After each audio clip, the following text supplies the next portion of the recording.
Começar falando de arcabouço fiscal, pessoal. O senador Omar Aziz vai ser o relator do arcabouço fiscal no Senado Federal. O texto foi aprovado ontem, então, na Câmara e agora segue, então, daqui a pouco para o Senado. Daqui a pouco, na verdade, serão votados os destaques do texto do arcabouço fiscal ainda na Câmara para depois seguir para o Senado, onde vai ter a relatoria de Omar Aziz. Né? Omar Aziz falou com o antagonista hoje, com a Júlia Schiafarino, e contou que essa escolha do nome dele foi informada pelo líder do PSD, o senador Otto Alencar. Essa orientação, no entanto, era aguardar, inclusive, a análise do texto, toda a análise do texto na Câmara dos Deputados. Fato é, ontem à noite, com 372 votos a favor, a Câmara dos Deputados aprovou o texto base do novo arcabouço fiscal e a vitória do governo foi costurada ali principalmente pelo presidente da Casa, Arthur Lira, pelo relator Cláudio Cajado também, o presidente do Banco Central também esteve nessa costura, a gente falou disso ontem aqui, ele esteve na residência oficial ali do Senado, e essa votação ela vai continuar hoje, então, com a análise desses destaques, está previsto para começar daqui a pouco, inclusive, a gente vai piscar uma imagem daqui a pouco também, se começar essa votação dos destaques, e esse novo arcabouço fiscal ele vai substituir o que era chamado antigamente do teto de gastos, né? E está estabelecendo agora que o governo só pode aumentar as despesas em 70% em relação ao resultado da arrecadação. A gente preparou uma ilustração para vocês, para que vocês tenham ponto a ponto, então, o que traz esse texto, esse relatório do arcabouço fiscal, do marco fiscal. Então é isso, estabelece que o governo, pode colocar na tela, Matheus, texto cheio, está aí a votação, o placar da votação, e está aí o que estabelece o arcabouço fiscal. Que o governo só pode aumentar as despesas em 70% em relação ao resultado da arrecadação. Por exemplo, se a arrecadação crescer 2%, a despesa só poderá aumentar até 1,4%. Apesar disso, o texto estabelece que as despesas somente podem aumentar no máximo em 2,5%, mesmo se houver um crescimento expressivo da arrecadação. Do outro lado, a proposta autoriza também o governo federal a aumentar as despesas em pelo menos 0,6%, independentemente se houver uma queda na arrecadação. Os percentuais eles serão aferidos, ainda não, Matheus, daqui a pouco a gente mostra essa segunda tela aí. Esses percentuais eles vão ser aferidos em um período de 12 meses, então, primeiro semestre do ano corrente, mais o segundo semestre do ano anterior. Para conseguir votar esse texto hoje, ontem, na verdade, Cajado manteve ali o projeto, os repasses, principalmente do Fundeb, do novo arcabouço fiscal e também do Fundo Constitucional do DF, que é o fundo que banca os gastos do governo do Distrito Federal. No caso do Fundeb, os deputados governistas, eles defendiam ali a exclusão, né, a exclusão dele e do novo arcabouço fiscal sob o argumento de que essa trava ela poderia ali inibir investimentos na educação. Já os deputados do Distrito Federal queriam excluir o fundo da regra sob a justificativa de que a nova regra poderia inviabilizar o funcionamento, então, da máquina pública na capital administrativa do país. Agora a gente vai mostrar para vocês a segunda tela dos itens que foram alterados nesse relatório, né, em relação à proposta originária lá, que foi o estabelecimento de travas fiscais. Então, caso o governo federal não cumpra as regras primárias, né? Com isso, caso isso ocorra por 2 anos consecutivos, o governo federal vai estar proibido de abrir certames públicos, ou seja, concursos públicos, ou também reajustar os salários de servidores. Essa aprovação teve uma intensa articulação, né, principalmente do presidente da Casa, Arthur Lira, do presidente da Câmara, e além disso, pessoal, o governo também vai poder reajustar o salário mínimo, mesmo se não conseguir atingir a meta fiscal. Está aí, então, os pontos importantes desse texto que foi aprovado na Câmara. Daqui a pouco eles estão analisando os destaques também desse texto do arcabouço fiscal. Já chega para cá o Carlos Graeb e também a participação hoje do nosso Rodrigo Oliveira, analisando esses pontos que foram aprovados na Câmara dos Deputados. Rodrigo, muito boa noite. Quero começar com você, Rodrigo, analisando tecnicamente esses dados, esses pontos que foram colocados nesse texto do arcabouço fiscal agora, já aprovado na Câmara. Boa noite, bem-vindo. Boa noite, Kenzo. Boa noite, Graeb. Boa noite aí, o pessoal do chat que acompanha a gente no papo. Vamos lá, vou começar pelos destaques. Ainda tem ali 4 ou 5 destaques que o PL colocou para votação em separado hoje à noite ainda, sobre o arcabouço. Provavelmente vai ter todos os destaques derrubados, então, em tese, não muda nada.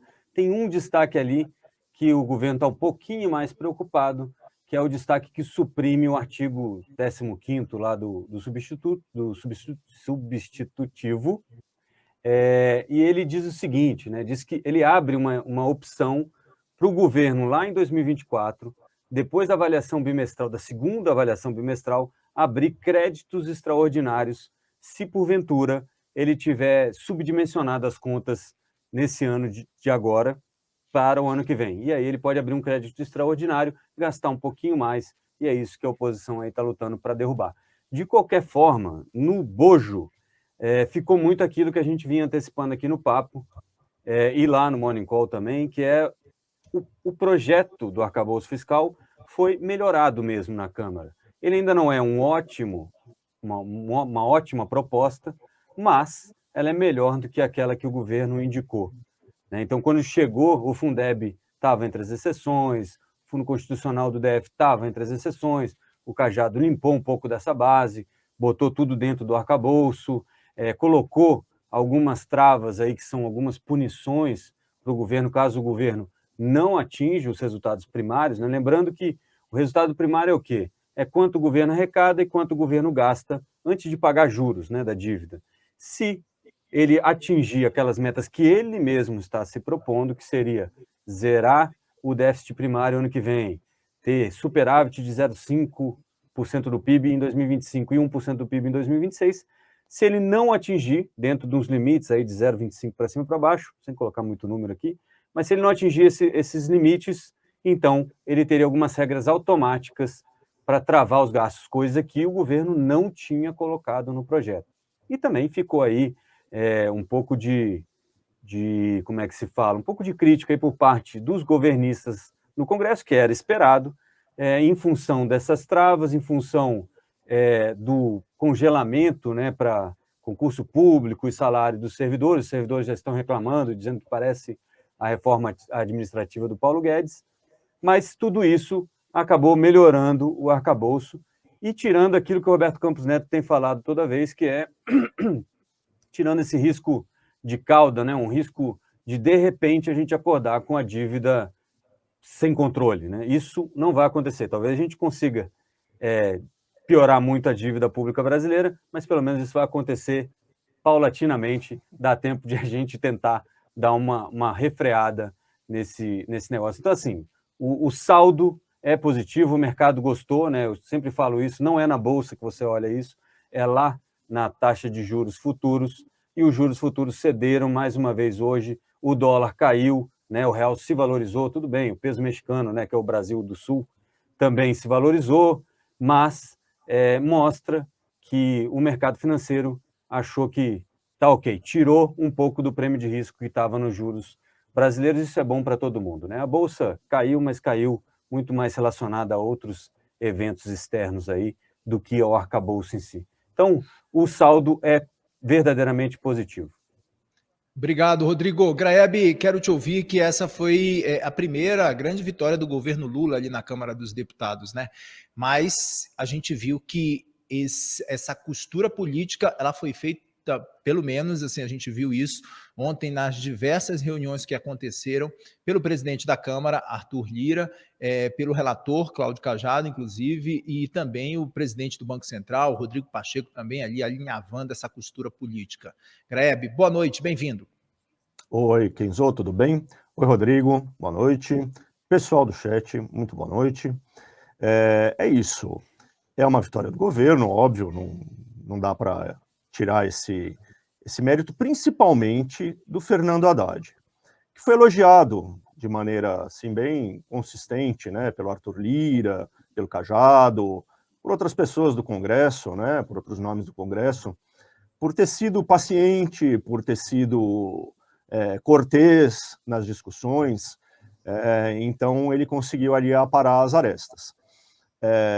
Porque o próprio partido dele não ajudou. O partido votou de maneira ordeira ali, né, em favor do arcabouço, mas logo em seguida soltou nota dizendo que não concordamos com esse controle dos gastos públicos. Enfim, esperneou, o PT esperneou, embora tenha entregado os votos necessários sem nenhuma dissidência ali, né? É um mérito do Arthur Lira, com certeza, que, enfim, costurou, mediu a temperatura com cuidado, pôs para votar na hora que tinha certeza que ia ter o resultado correto e o resultado necessário, e foi uma votação, vamos combinar, expressiva, né? E daí eu vou dizer o seguinte, é importante que a votação seja expressiva, porque essas regras fiscais, elas têm tanto mais valor quanto as pessoas percebam que elas são para valer, que elas vão se estender no tempo, que daqui a 1 ano, 2 anos, 3 anos, elas não vão ser mudadas, né? Vai virar o governo e vão inventar uma nova regra fiscal, como aconteceu com o teto? O fato de ter tido um compromisso tão expressivo, né, mais de 370 votos ali, unindo esquerda, centrão, direita, até o PL deu bastante voto pro arcabouço, né? O fato do projeto nascer com esse apoio meio ecumênico aí, é um argumento para que cada vez que alguém levante a hipótese de relaxar as regras, principalmente querem relaxar, né? Endurecer nunca ninguém quer. Mas no momento em que alguém falar, vamos dar uma suavizada nisso aqui, vamos fazer uma PECzinha para gastar um pouco mais, a gente vai poder lembrar, olha, isso aqui, embora tenha sido proposto pelo governo Lula, acabou sendo um projeto abraçado pelo Congresso de maneira ampla, né? Isso dá mais força e credibilidade para não mexerem, para não explodirem o arcabouço fiscal, como explodiram o teto lá atrás.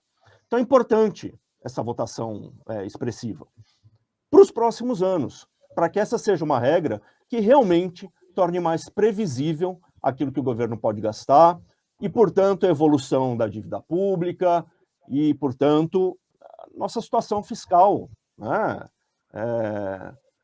Que não seja só mais um voo de galinha aí, né? Mais uma sensação de que, dessa vez a gente vai ter uma lógica mais firme na maneira como o governo brasileiro gasta, e depois não seja isso que aconteça, né? E só para terminar, não prevejo nenhum sobressalto na aprovação desse projeto no Senado. O teste arriscado mesmo era na Câmara, né? No Senado acho que vai passar sem maiores sustos. Boa, Graeb. Rodrigo também, a gente vai ouvir agora a análise que foi feita pelo Wilson Lima para a gente sobre essa articulação e sobre a aprovação, então, do arcabouço na Câmara dos Deputados. Vamos ver.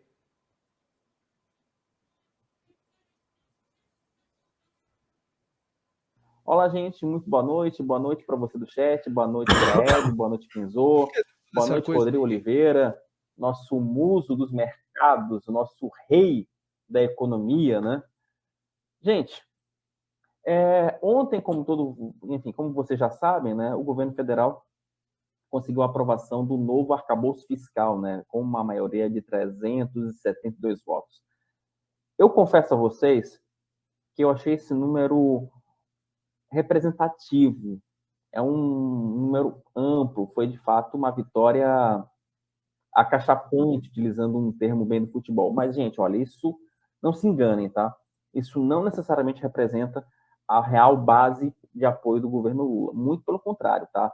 Esse número ele representa basicamente uma força do próprio Congresso, e foi um recado muito claro de Lira e dos deputados para o Palácio do Planalto. E eles estão dizendo basicamente o seguinte: olha, nós temos uma maioria ampla. Se o Congresso se unir, o governo Lula vai estar em maus lençóis.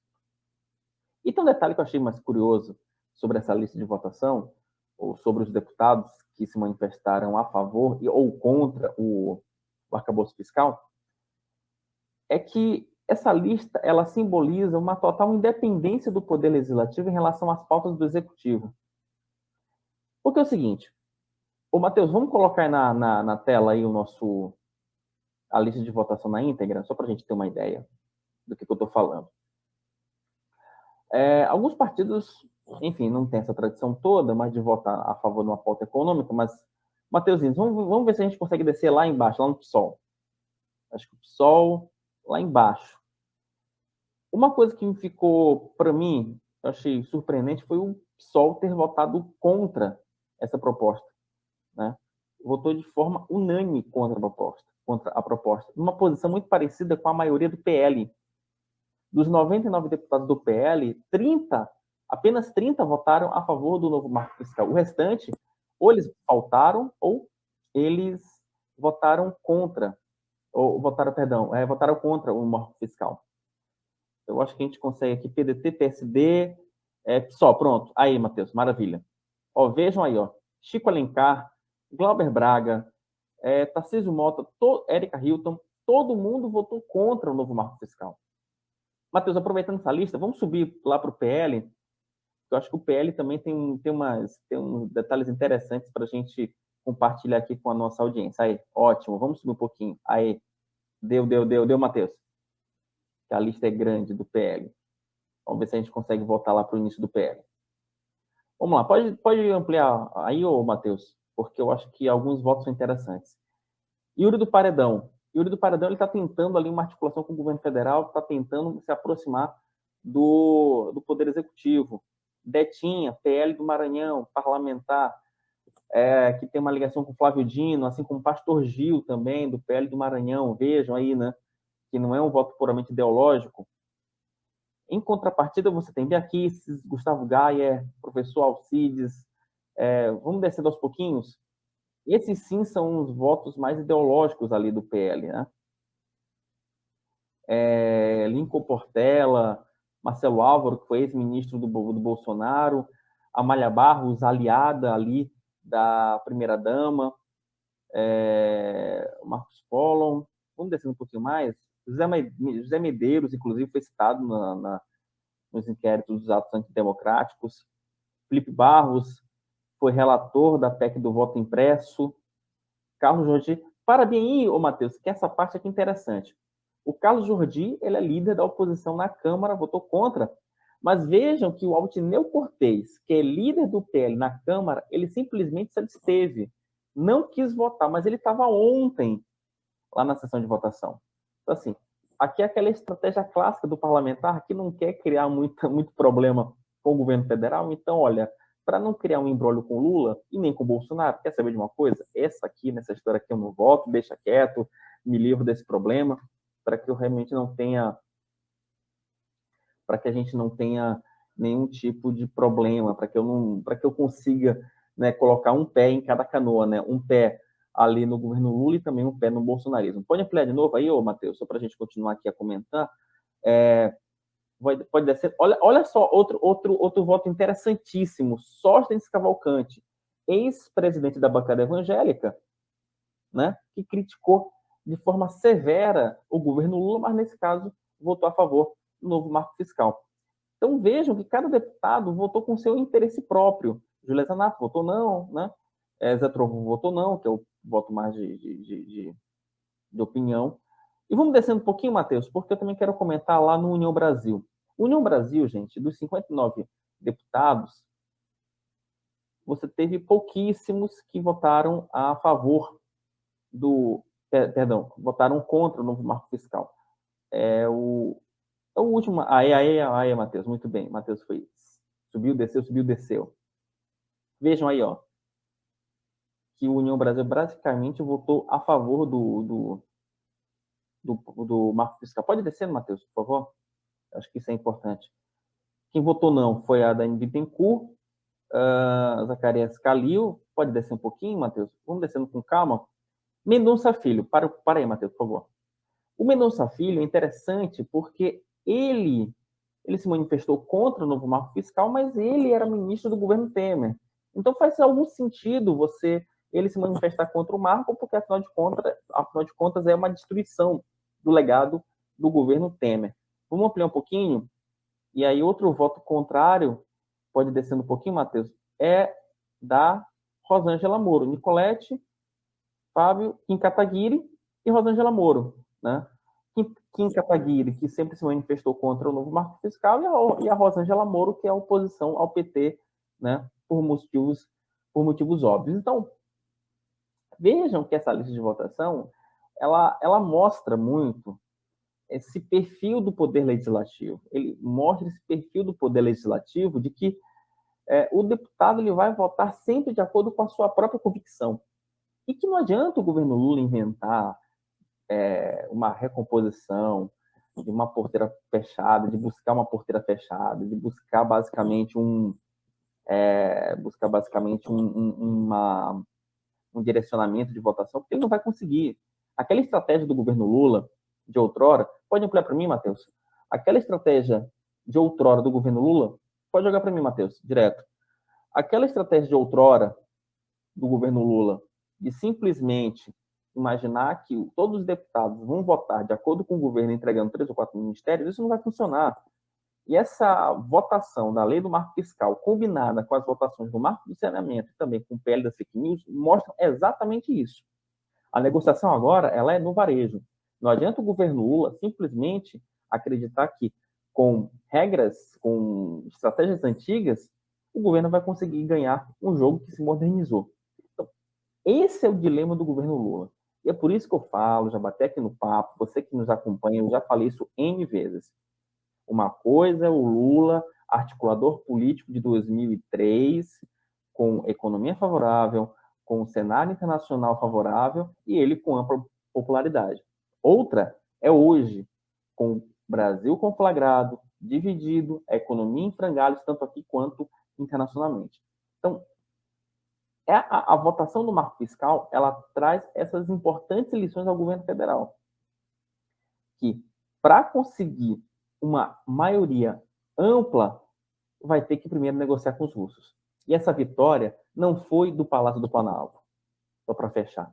Foi uma vitória do Arthur Lira e do Cláudio Cajado, relator do PL do arcabouço fiscal. Lá no Senado, pelo menos o governo já tem uma vantagem, né? Porque o relator, como adiantou hoje a nossa Júlia Schiafarino, o relator vai ser o Omar Aziz, que é aliado de primeira hora do Palácio do Planalto. Então, pelo menos já vai ter aí uma facilidade. Pode até ser que lá no Senado, e aí eu entrego a bola para o Rodrigo Oliveira depois comentar como isso vai impactar no mercado, a tendência é que pelo menos o texto aprovado na Câmara vai ser mantido no Senado, ou se tiver alguma mudança, mas deve ter alguma mudança muito, muito pequena, muito pouco representativa.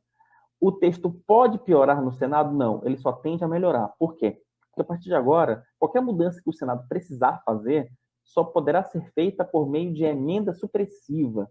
O que é essa emenda supressiva? Você tira, você corta a parte do texto. Então você não pode mais mudar o mérito. Você só pode fazer um corte, né, de detalhe. É como se você pegasse uma tesourinha e cortasse parte do texto e extraísse, né, esse detalhe do texto. Então isso pode ser feito. Tá?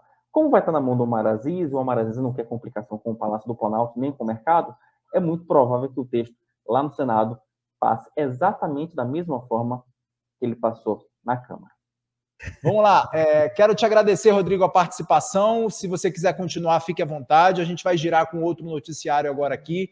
Muito obrigado pela participação. Amanhã tem Morning Call, né? O que tem? Isso, Morning Call amanhã com entrevista com o Max Mostrange, que é um especialista em reestruturação de empresa, recuperação judicial. A gente vai falar sobre essa crise de crédito que está tendo no Brasil e por que, né, como é que as empresas estão lidando com isso, né? Algumas empresas entrando com pedido de recuperação judicial, pedido de falência aumentou muito, e como é que isso afeta o bolso do investidor também. Eu vou te confessar que eu vou ficar por aqui, porque o Graeb pediu minha ajuda, então eu vou ficar aqui fazendo esse auxílio. Mentira, mas vou ficar só porque se eu quiser fazer algum comentário, vou aproveitar a presença.